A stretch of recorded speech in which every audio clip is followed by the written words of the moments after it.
समझे। खाना पैक करो, जो हमारे लिए खाना पैक करके ऊपर रख देना हमारी जमीन में। जाओ यार, आप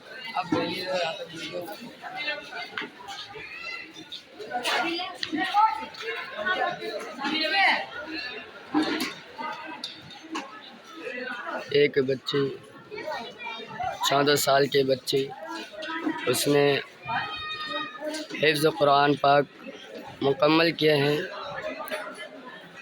सिर्फ 1.5 साल के अंदर में। 14 साल की बच्ची है जिन्होंने 1.5 साल के अंदर में कुरान 1.5 साल के अंदर में कुरान मुकम्मल किए हैं।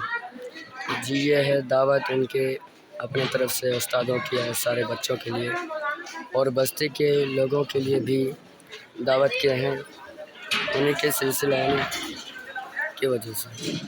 तो अस्सलाम वालेकुम।